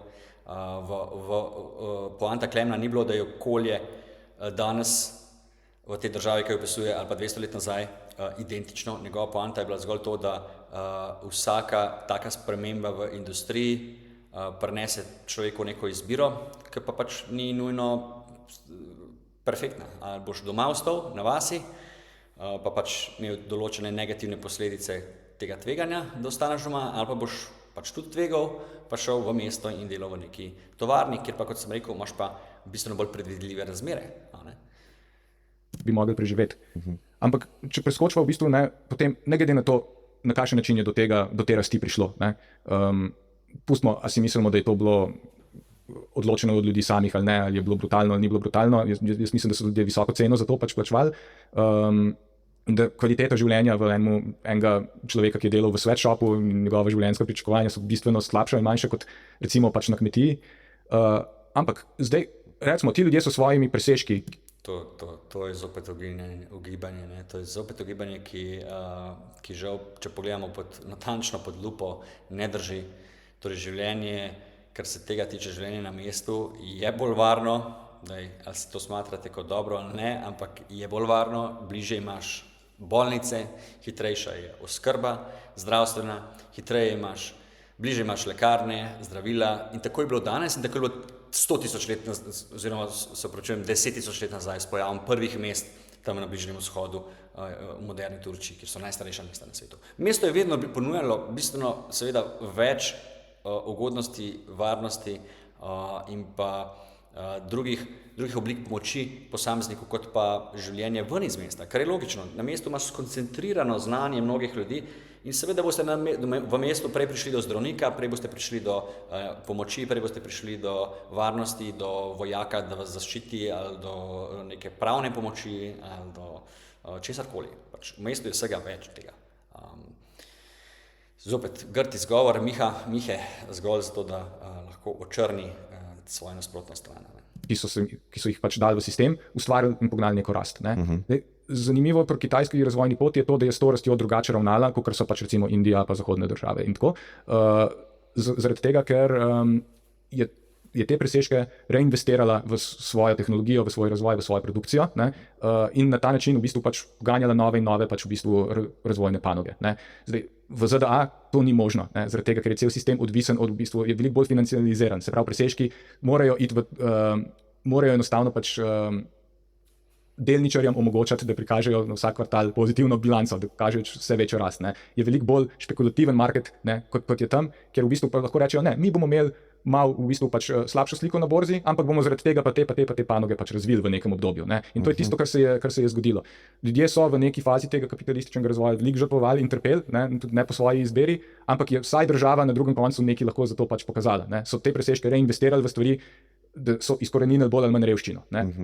Indija seveda tega ni naredila. Ne? Indija je pač, kako bi rekel, pač ustvarila en ožji srednji sloj, predvsem pa ogromno milijarderjev, in medtem ko podeželje ostaja skrajno podrazvito in ima med največ lačnimi prebivalci pač na svetu, ne? Kljub temu visoki razvitosti glede naprej. Ne? Tukaj Miha ne omenja, tudi pač specifik Indija je druga država kot Kitajska, drugačna kultura plus drugačna zakonodaja. Če se boste pogledali, Indija ima bistveno več ovir v kapitalizmu oziroma na trgu, kot jih imajo na Kitajskem. Bistveno težje, sploh v določenih regijah. Indija je bistveno bolj regionalizirana država, manj centralizirana, kar pomeni, da so določene regije tudi bistveno bolj različne druga od druge, kar je logičen rezultat oziroma posledica tega, da je Indija veliko bolj regionalizirana. Pomeni, da ima vsaka regija bistveno več avtonomije, bistveno manj moči pa ima centralna oblast v Indiji. Zato so tako velike razlike v Indiji, zelo preprosto. In te določene regije oziroma določena področja so veliko bolj usmerjena v posel in so tudi bistveno bolj razvita posledično, kdo bi si mislil. Določena področja so pa potem čisto zanemarila praktično katerekoli razvojne tendence in to se tudi zelo enači mimogrede z indijsko filozofijo oziroma pogledom oziroma intelektualnimi tokovi v Indiji. Namreč Indija nikoli ni bila odkar niso več pod britanskim imperijem. Indija nikoli ni šla v eno samo smer, torej da bi si rekla, mi si res želimo razvoja in cela država bi se tem stala. Ne, Indija nikoli ni šla v to smer, tako kot je šla Kitajska, ker so res vsi ljudje zelo motivirani za razvoj. Indija ni šla v to smer, pač imaš določen segment ljudi, ki je zelo ambiciozen in zato tudi Indija ima razvita področja, ampak če pogledamo njihov intelektualni tokovi, Mahatma Gandhi kot najbolj znan Indijec, je recimo zelo znan potem, da njegovo učenje, njegova vizija za Indijo je bila izjemno nazadnjaška, reakcionarna, če tako gledamo, konzervativna, če tako gledamo. Zakaj? On je bil recimo izrazito proti neki hitri industrijski rasti. On je zagovarjal malega, preprostega indijskega kmeta. In zdaj Miha tega ne razloži.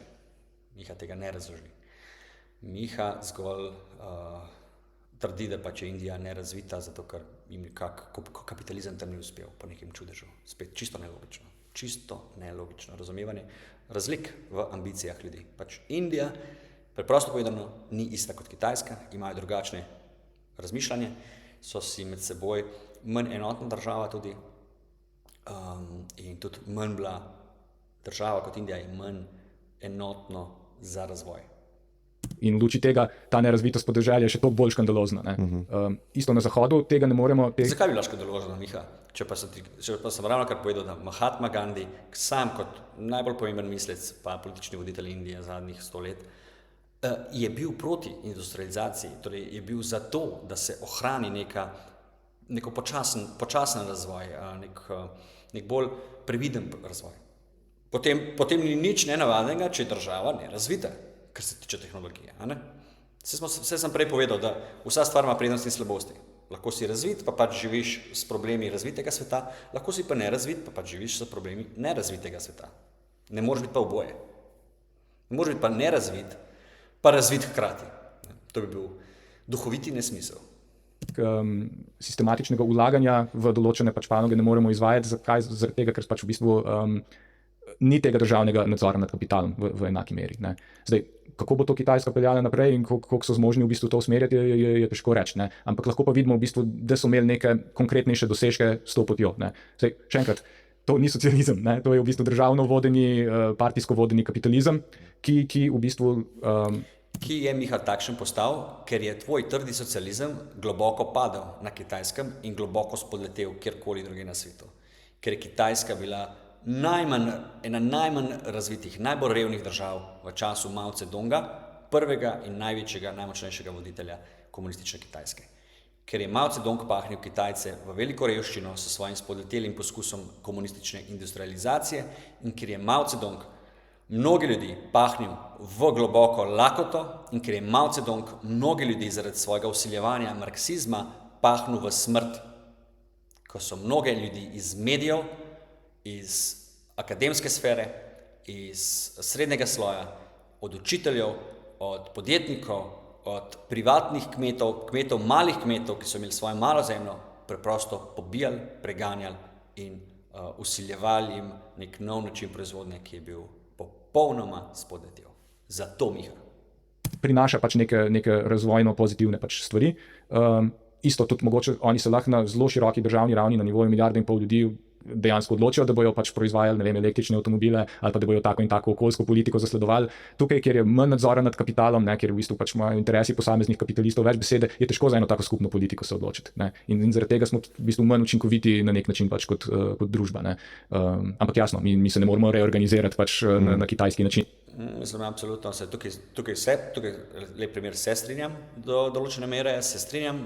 Družba pa rabi tudi, poleg tega, da imamo nek prosti trg med ljudmi, ker je svoboda, rabi pa tudi družba oziroma oblast najboljše po demokratični poti, seveda, s tem, da ljudem razloži, kaj je naša ideja, naša vizija za naprej, da ljudi prepriča v to, da nekaj stvari imamo pa skupnih oziroma imamo neke projekte, v katere bo država tudi usmerjala razvoj. Ta razvoj probamo doseči s čim več svobode, ampak družba lahko reče, taka bo energetska politika, taka bo socialna politika, to infrastrukturo bomo zgradili, te bomo zgradili letališče, to je naloga države.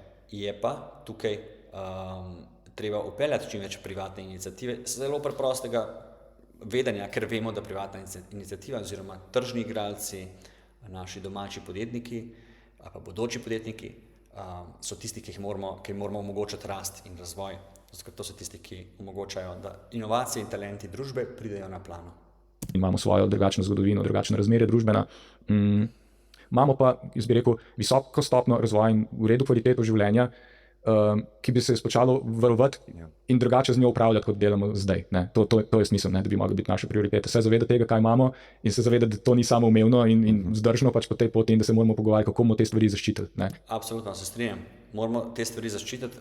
Ves ta razvoj, ki smo ga naredili na Zahodu, v Evropi, z razvojem inovativnosti, privatne lastnine, z razvojem tehnologije, vse to je mogoče v bistvu prosti trg, oziroma večinoma prosti trg, seveda s pomočjo zaščito države. Ne s tem, da država odločala, kaj se bo delalo, to ni prosti trg, ampak je pa država pomembno vlogo igrala, ker ščiti trg, če je vsaj pametna država.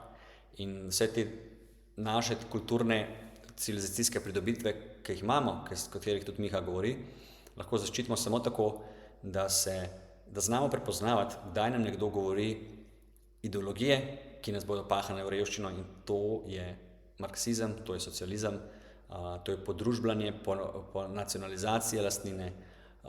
Tako da tukaj kvečemo, kar smo se naučili, Miha, je to, da rabimo v Sloveniji in rabimo v Evropi in na Zahodu več svobode, dejanske svobode dati ljudem, da ustvarjajo, inovirajo in delajo.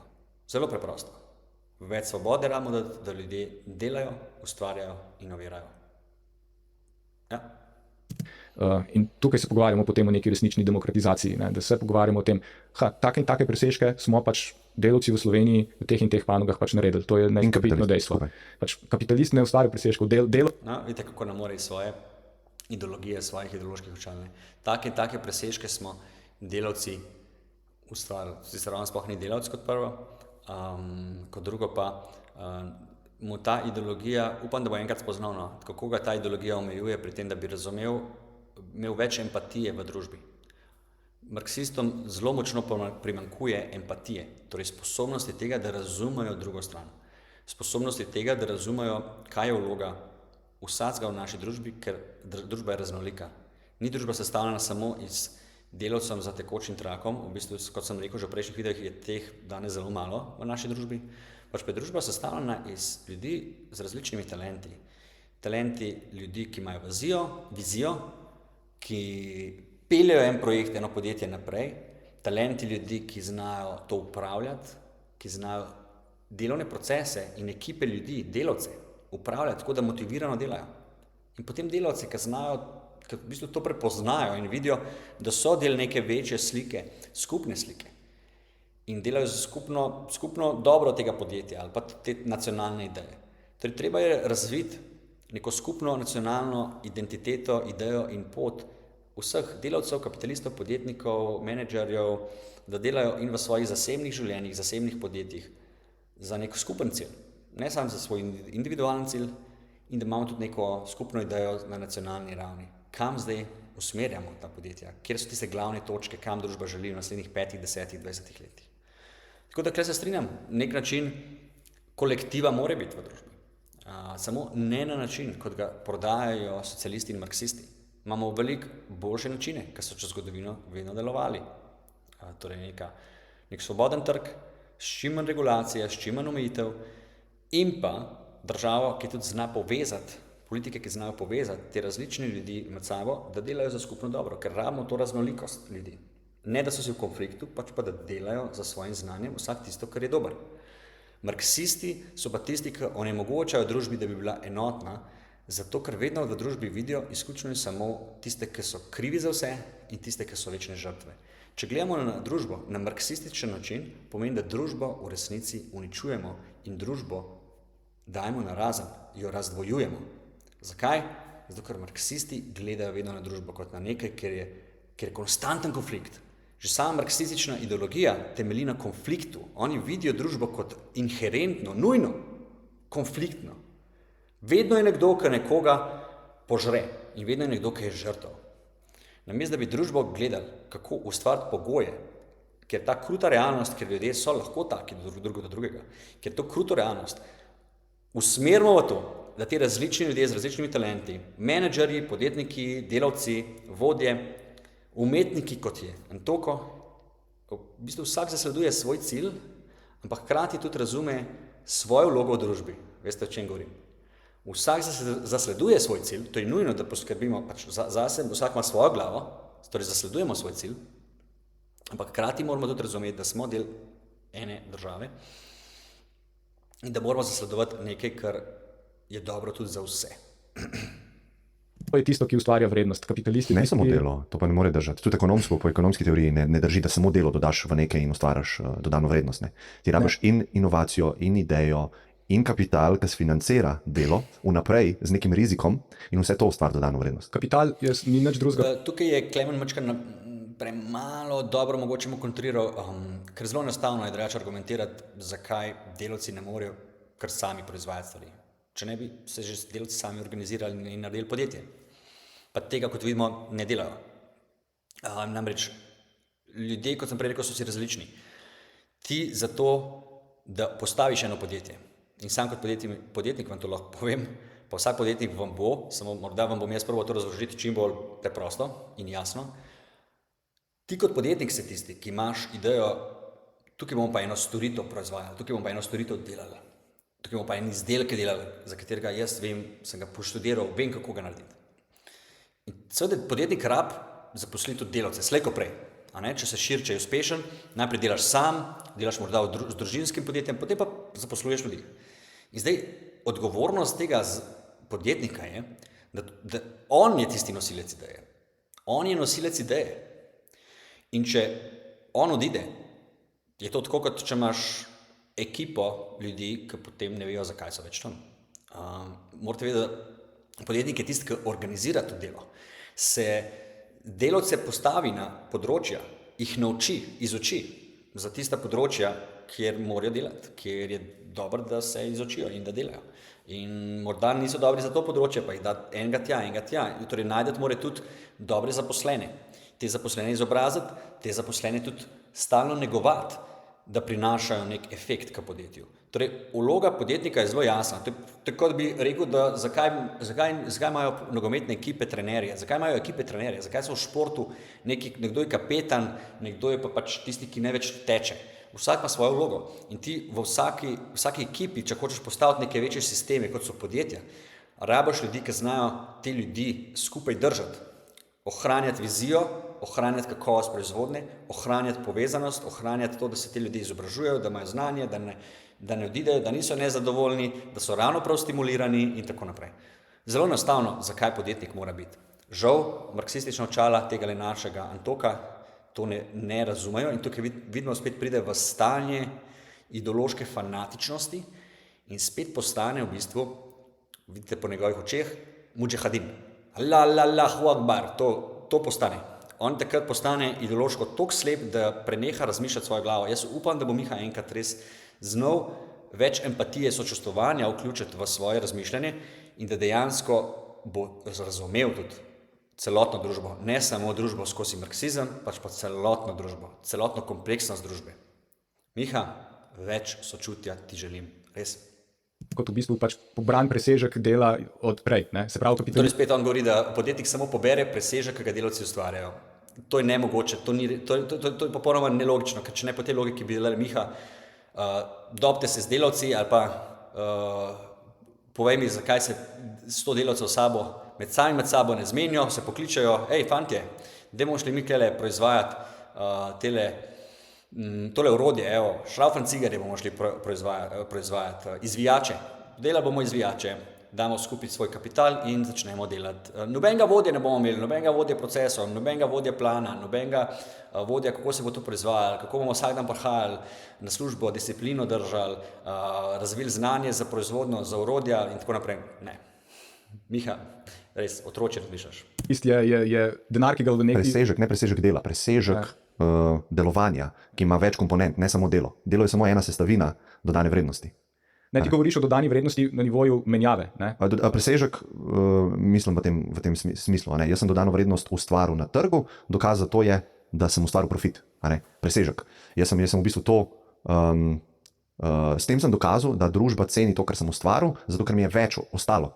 Jaz sem v bistvu neko dodano vrednost naredil. Mislim, da ne bova preveč geek-outala tukaj. Po marksistični teoriji bi rekel, ti si samo... Ajte, spet po marksistični teoriji. Sploh ne zna razmišljati izven okvira svojih očal. Še enkrat poudarjam, Miha, verjamem, da si super, ampak res rabiš sočustvovanje razširiti na druga področja. Rabiš se pogovarjati z ljudmi, ki imamo drugačna mnenja, da boš videl mogoče naše izkušnje, ker eni od nas v podjetništvu razumemo zgodovino, razumemo politiko, ampak razumemo tudi podjetništvo, ker smo v tem procesu skozi udari, smo v realnem življenju in ti lahko te stvari razložimo in ne biti užaljen, če ti jih razložimo. In če imaš sočustvovanje, če si empatičen človek, boš poslušal in boš poskušal razumeti, mogoče pa nisi empatičen toliko ali pa je ego močnejši, pa ne boš poslušal, ampak boš pa mogoče enkrat v življenju spoznal, ko boš ob kakšen zid trčal, ko ti mogoče tvoja rdeča marksistična očala ne bodo dala odgovora na nekaj, kar se v življenju dogaja. Ko boš videl, da v bistvu manjkajo določene stvari v marksizmu, ki v življenju pa so, pa boš mogoče takrat spoznal. Realiziral na trgu, pač monetarno realiziral pač neko vrednost, ki je bila ustvarjena prej z nekimi delovnimi procesi. Ampak po moje zdaj, da ne greva v tretjo knjigo Kapitala, če poenostavimo, si me zdaj spomnil v bistvu na... Ja, človek, tukaj je majčkeno zmanjkalo še naučenosti, ampak vidim, da se izobražuje tudi v ekonomiji, majčkeno mu je manjkalo naučenosti, da bi popolnoma porazil Antoka oziroma njegove omejene, čustveno omejene, intelektualno omejene, ideološke poglede, ki so osnovani samo na knjigah Kapitala praktično. Tako kot sam prizna. Temu, ko se mi zdi, da skozi nekako sva pač na tej niti, kaj je problem z vzdržnostjo kapitalizma. Inovacije pomenijo kaj? Pomenijo bolj ali manj povečanje neke produktivnosti.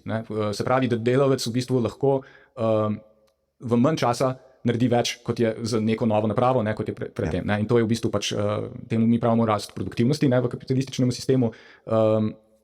Ampak kaj se zgodi potem, ko bi rekel, to tebi recimo, ki si uvedel neko inovacijo v nekem področju proizvodne, je kratkoročno dalo pač prednost pred tvojo konkurenco, ker ti narediš več za manj vložka v hitrejšem času in ceneje potem lahko pač ponudiš. In to je dodana vrednost družbi. Tako. Ampak kaj se zgodi, ko tvoji konkurenti vidijo, jaz bom propadel, če ne bom isto tehnologijo, kot jo on uporablja, pač uvedel, seveda jo morajo vsi uvesti, ne more nekdo ostati pač 10 let odzad. Razen če imaš patent, ja. Tako. Zaščiteno inovacijo imaš, ne lahko. Sem bolj ali manj vidimo skozi zgodovino proizvodne, da ko se pač nek preboj pač na nekem področju naredi, morajo vsi ostali slediti. Če ne umrejo. Čisto evolucijsko je. In se pravi, ti si na kratki rok v bistvu zaslužil več, zakaj? Zato, ker si pač prehitel s produktivnostjo svojo konkurenco. Ampak vsi ostali, ki bojo preživeli, bojo mogli zelo hitro uvesti enake inovacije kot ti, če bojo hoteli ostati na trgu.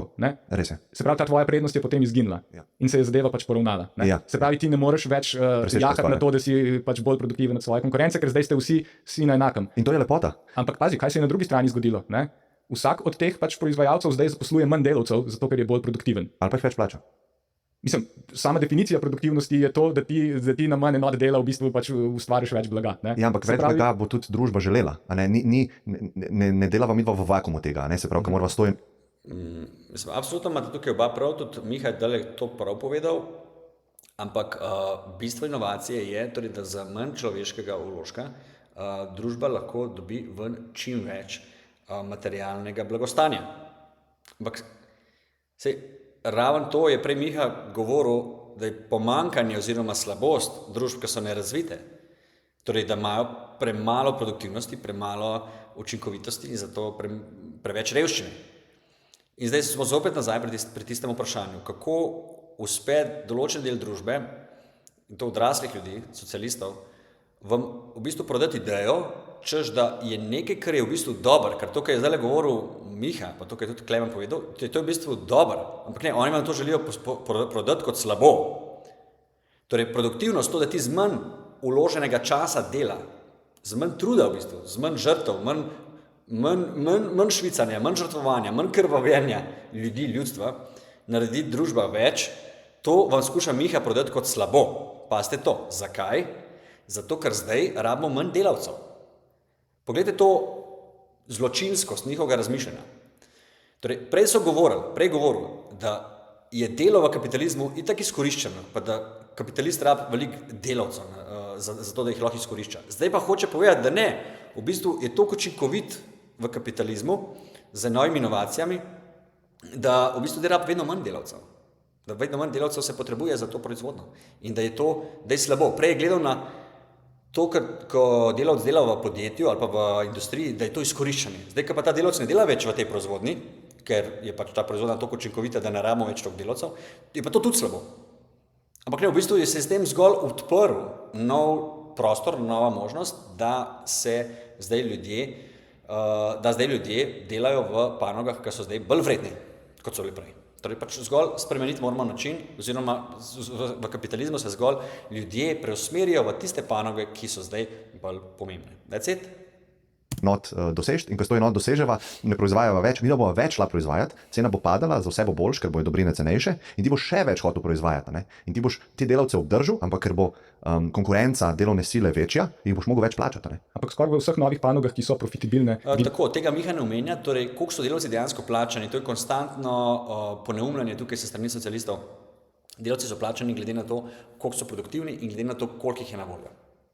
Čisto preprosto, vi boste svojega električarja plačali, glede na to, koliko ga boste lahko dejansko hitro dobili, pa koliko vam bo dejansko naredil. Če vam bo vaš, tako je, če je samo en električar, ki je slab električar, za celotno vas, celotno mesto na voljo, je potem ga boste vi več plačali, to je jasno, zato ker ga bodo vsi želeli imeti, ne bo imel časa za vse in kaj boste mogli narediti, da bo prišel hitrej k vam elektriko popraviti, ja, več ga boste mogli plačati.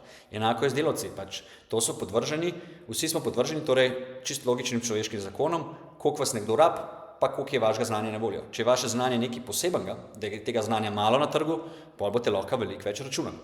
Če pa ste vi slab električar, pa je v mestu mnogo dobrih električarjev, potem je jasno, da boste slabo plačani. To so čist common sense kmečke ideje, ki vam jih zdaj razlagam. To je vsak kmet razumel še 100 let nazaj, preden se je pojavil komunizem na naših tleh. Šele s pojavom komunizma so ljudje v bistvu dobili možgane in razmišljanje tako zmanipulirano, da ne razumejo čisto osnovne človeške logike. Noro. Kakšen trend? Vidimo trend manjšega zaposlovanja, ne? Skoraj v vseh, v nekaterih ja, v nekaterih ne, ampak ja. Ne, in hočem reči, tle smo... Ja, kdo pa je tisti, ki ovira zaposlovanje, mimo grede? Zaposlovanje na prostem trgu največ ovirate prav vi, socialisti pa marksisti, gospod Antoko. Torej, ti hočeš dati nekaj na pleča kapitalizma zopet, za kar si v bistvu sam tudi soodgovoren. Namreč zaposlovanje je zelo odvisno od tega, koliko podjetja dejansko lahko hitro zaposlijo, pa tudi odpustijo nekega zaposlenega. Torej, primer, če boste vi dali v regulacije na trgu polno enih zahtev, ki jih mora podjetje izpolnjevati glede plač, dodatkov, delovnih pogojev, potem je jasno, da bo podjetje manj delavcev zaposlilo, oziroma bolj previdno, koga bo zaposlilo. Bo morda zaposlilo samo 2 delavca, ki jim bo mogoče boljše plačalo zaradi tega, ampak bosta te 2 delavca cela 2 skrbela za eno veliko trgovino ali pa eno skladišče. V nasprotnem bi pa morda zaposlili 10 delavcev, 5 delavcev. Sam so zaposlili 2 delavca, pa so jim zdaj dali namesto tega, da bi zaposlili še 2 delavca, so jim dali, ne vem, viličarjev več ali pa več nekih robotov in so na ta način prehranili predelovni sili, ker namreč morate vedeti, da seveda, ljudje smo kompleksna bitja in zdaj, če te vi podjetniku dali ovire pri tem, kako lahko, pod kakšni pogoji delavce najema, pa kakšni so delovni pogoji, potem bo pač imel več težav z delavci in pač seveda gledal na tem, da bo probal delati stvari, ki so čim manj delovno intenzivne. In hoče zopet povedati, kako v bistvu lepo socialisti sami ustvarjajo manj zaposljivo okolje, oziroma okolje, kjer je težje zaposliti ljudi. Zgolj zato, ker spet živijo v pravljicah in ne želijo, da bi delavci sploh bili zaposleni. Zato, ker za njih je vsaka zaposlenost izkoriščanje. Teh pač čisto osnovah marksizma in tle imamo v bistvu, ko bi rekel, to ni zdaj pač neka dogmatičnost, ampak je stvar, ki se kaže na čist kapitalističnih izračunih rasti. Ne. To je tendenca k temu, da pač hitrost rasti pada. Ne. Če kapitalist dela uspešno, to pomeni, da dolgoročno spodkopava samega sebe. Zaradi tega, ker ko raste njegova profitabilnost, to pomeni, da hkrati v bistvu bo vedno manj inputa pač od dela na drugi strani in hkrati tisto prednost, ki si jo je pač pridobil, bo vedno izginila. In zato bo rast če dalje To je čist bizarna teorija tega elefanta, vidite, ko sem se mu žile napele, spet je v svojem elementu mudžahadinstva, fanatizma, postaja fanatik, postaja zblaznev. To, kar je zdaj povedal, to ne drži. Torej, podjetje, ki ima nek profit ustvarja, tako podjetje ima zdaj več možnosti, da ta profit investira naprej v nove delovne procese in s tem, ko investira naprej, ne da zmanjšuje zaposlenost, Miha, povečuje zaposlenost. Torej, podjetje, ki jim gre dobro, bo povečalo svojo sposobnost proizvodnje in s tem bo pač povečalo tudi število ljudi, ki jih vključi v svoj delovni proces. Zelo enostavna logika. Torej, učinkovitost podjetja bo rasla, torej vsak delavec bo več naredil, torej tudi delavec sam se bo počutil bolj učinkovit, ker bo manj delavcev potrebno, da bodo ustvarjali isto, kot so prej ustvarjali. Zato zdaj ne pomeni, da bo to podjetje absolutno gledano manj ljudi zaposlilo. Pazite to. Podjetje, ki bo raslo, bo zaposlovalo več, samo vsak zaposlen, če podjetje je res uspešno, pa bolj produktivno od konkurence, bo to podjetje imelo delavce, ki bodo bolj učinkoviti. Bolj učinkoviti pa bodo, zato ker jim je podjetnik jim je omogočil boljše znanje, boljše delovne procese, boljše stroje, boljšo organizacijo dela in ta organizacija in vse to izboljšave, ki jih je uvedel podjetnik, so omogočili, da tudi delavec lahko s svojim znanjem naredi več. In so omogočili tudi, da se delavec mogoče nauči nekih novih znanj, ki jih prej ni imel. Tako da, skregani za zdravo kmečko pametjo, tako bomo rekli. In zato moramo razmišljati trezno, da prebijemo ta led tega norega marksizma v naših glavah. Počasnejša in počasnejša. Ne? In to je tisto, kar leži za temi cikličnimi krizami, ki jih vidimo pač na vsakih nekaj desetletij ali pa let, če dalje pogostejše so. Ne? Kapital ima, to verjetno pač doživljaš tudi sam, težave realizirati v bistvu pač neke profite. Ne? Ni trenutno zelo, ne ve, kam bi s svojimi presežki, kam bi jih investiral, da bi to bilo profitabilno, zato ker rast profitabilnosti ves čas pada. Ne? In zato imamo recimo veliko neporabljenega kapitala, ki dejansko je pač v bistvu postaje samo špekulativni asset ali pa gre počiva v nepremičninah in tako dalje. Nima kam iti, da bi v bistvu pač poganjal naprej nek razvoj, zaradi tega, ker je profitabilnost pač vse manjša. In to je v bistvu tista caka znotraj v bistvu kapitalistične produkcije, ki je Mislim, to bi se lahko strinjal, da lahko to opazujemo ta trend, o katerem govori, ampak jaz bi se raje vprašal, kdo je pa tisti, od česa je najbolj odvisno, v kaj mi, mali podjetniki, ali pa tisti, ki še niso podjetniki, ali pa tisti, ki se želijo kapital zbirati še, da bodo podjetniki. V kam mi vlagamo svoj čas in sredstva? Vlagamo v panoge, za katere mi smatramo prek svojega opazovanja družbe, da bi bile smiselne za investiranje. In zdaj, ko mi gledamo na svet, kam vlagati denar, gledamo tudi na to, kje bo naš denar varno, učinkovito in dobro lahko ga mi porabili za svojo podjetniško idejo. Da Miha tukaj hoče povedati, da kapital dejansko ne ve več kaj s svojim denarjem, ker se upočasnjuje rast profita, ker ni več nekih dobrih podjetniških oziroma investicijskih priložnosti. Zdaj, če to drži, kar Miha pravi, ne vem, to ne moram trditi, ali drži ali ne, ampak če drži, je zanimivo pogledati to, od česa je pa odvisno to, kam bo kapital dal denar. Odvisno je to, kaj nam država dovoli, pa kakšno okolje nam država ustvari za vlaganje kapitala. Torej, če imamo mi toliko enih panog, v katerih je težje vlagati, potem bomo tam videli nek zastoj kapitala. Zelo lep primer je glih Slovenija, pa Evropa. Zakaj Evropa trenutno spi? Zakaj Evropa trenutno ne potuje s tako veliko zavzetostjo in vlaganjem v neke nove ideje in inovativnosti? Zelo smo zaostali na področju v bistvu za drugimi tekmeci, v področju tehnologije in vizije nasploh. Glih zato, ker ne država in posledično nima niti trg vizije, kam bi vlagali denar, ampak tle je glavna ovira državna birokracija, bruseljska in slovenska birokracija, ki onemogoča podjetjem Miha, pa podjetnikom, pa bodočim podjetnikom, tistim, ki so danes še študenti, reveži ali pa poprečni delavci, ampak si želijo vlagati svoje presežke enkrat v podjetniške ideje. Se zato pa vidimo, da so edina podjetja, ki so rasla v družbi v zadnjih 20 letih, so računalniška podjetja. Zakaj? Ker to so podjetja, ker jih država najmanj lahko nadzoruje. Glih v teh podjetjih država lahko najmanj kontrolira, kaj vi delate, ker to so podjetja, ki se da največ skriti vaše delo.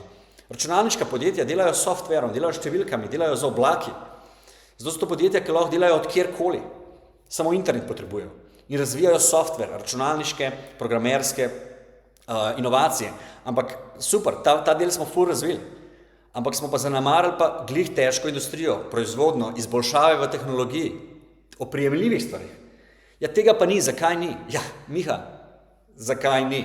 Zato, ker se noben ne odloči, da bo žrtvoval življenje, ker ne bo nikoli dobil dovoljenja, da bo naredil novo farmacevtsko podjetje, novo tehnološko podjetje, novo proizvodno za karkoli, novo energetsko podjetje, ker je tukaj toliko komplikacij, toliko enih ovir, toliko enega začetnega kapitala treba vložiti, glih zaradi birokratskih ovir, glih zaradi državnih ovir, regulacij, zahtev, dovoljenj in tako naprej.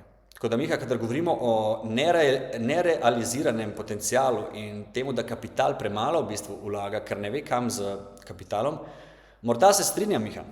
Sam spet, vi kot socialisti ste ovira. Dajte biti ne ovira. bodite tisti, ki se nam pridružite pri tem, da naredimo boljše pogoje, da lahko družba zadiha s svobodnimi krili, da lahko ljudje spet začnejo inovirati, pa delati.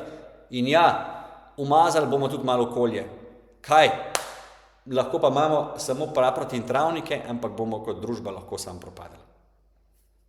Pačno v bistvu preprečuje, da bi lahko zares bil to dinamičen sistem, ki bi bil vzdržen in se širil in tako naprej, ampak ves čas spodkopava samega sebe. In potem, kaj se zgodi? Se zgodi kriza in naenkrat se izbriše v bistvu ful vrednosti, in ko je ful vrednosti izbrisane, seveda lahko imamo spet rast, ker gremo iz nižje točke naprej. Ne? Ko je kriza zelo huda, se zgodi vojna, imamo uničenje proizvodnih sredstev, imamo radiranje celotnih ekonomij in seveda pač je kar naenkrat spet karkoli boš investiral tja, bo profitabilno zaradi tega, ker pač ne gremo iz nule. To je bil ta boom gospodarski, ki se je zgodil po drugi svetovni vojni. Ne?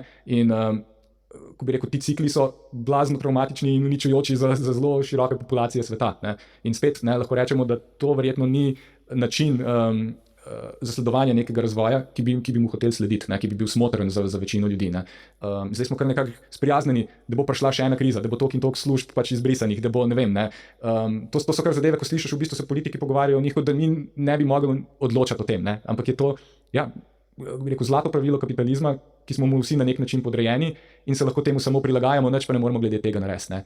In zaradi tega mislim, da se je zmeraj znova treba vračati nazaj k temu vprašanju pač lastništva. Ne?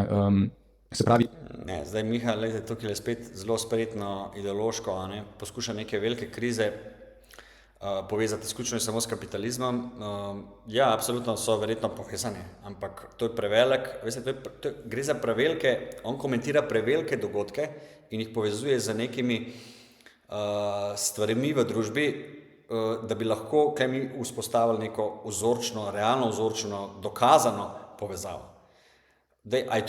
A so krize zaradi kapitalizma? Mislim, fanti in dekleta, krize so vedno bile prehranske krize, ekonomske krize, ko ljudje niso mogli dovolj proizvesti, ko so bile slabe letine, ko so bile krize iz vojn, iz različnih bolezni in tako naprej, so bile vedno v človeštvu. Te tragedije so se vedno dogajale in to je del našega obstoja. Zdaj, mi gledamo na to, kako narediti družbo bolj odporno.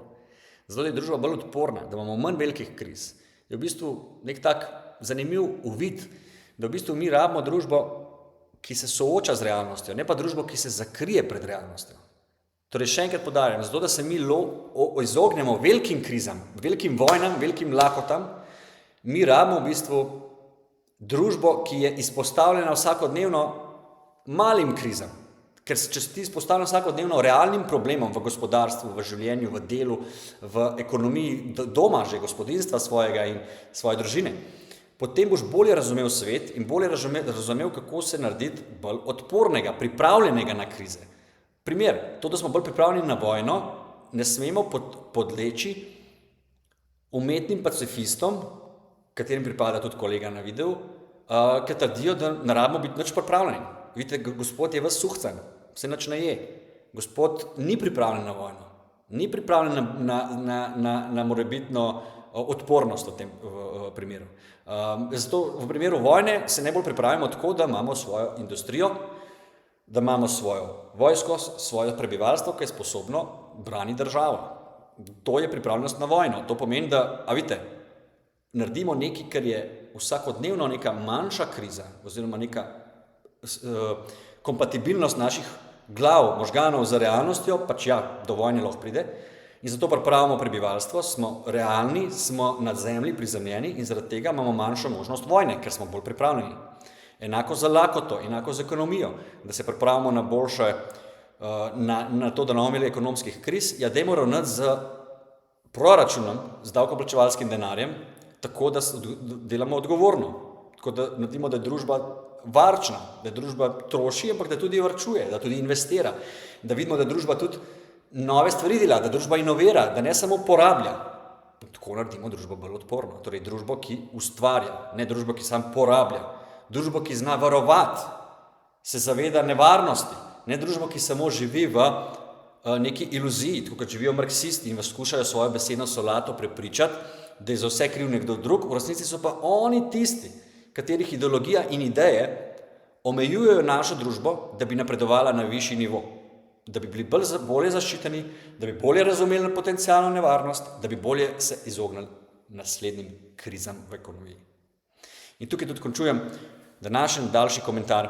Še vedno nismo čez cel podcast prišli, ker ni namen tega, da gremo čim hitreje čez podcast. Namen tega je, da se iz tega podcasta zelo veliko naučimo. Namreč tukaj je zbranih zelo veliko napačnih slik socialistov in marksistov o tem, kako deluje družba. Ne rečem, da Miha je imel tudi kar nekaj dobrih uvidov, katere sem tudi sam izpostavil in jih pohvalil, ampak njegovi zaključki so vedno tisti, ki gredo v eno in isto ideološko sliko in so za našo družbo nevarni. Zato vas skušam na logičen način, preprost, jasen način s komunikacijo naučiti, da ne smemo podleči idejam marksistov in socialistov, ker njihove ideje so ustvarile te probleme, ki jih ima družba danes. In oni niso rešitelji, pač pa poglobljevalci današnjih držav. Upam pa, da bodo tudi sami socialisti enkrat spoznali in razumeli v dialogu z nami, da lahko najdemo neke dobre stvari, katere dela država in dobre stvari, ki mora delati prosti trg. In zato sem večkrat izpostavil, upam, da bodo tudi socialisti imeli več sočutja in empatije in znali pogledati stvari tudi malo drugače, kot samo čez svoje rdeča očala. In se vam zahvaljujem za gledanje in se vidimo naslednjič.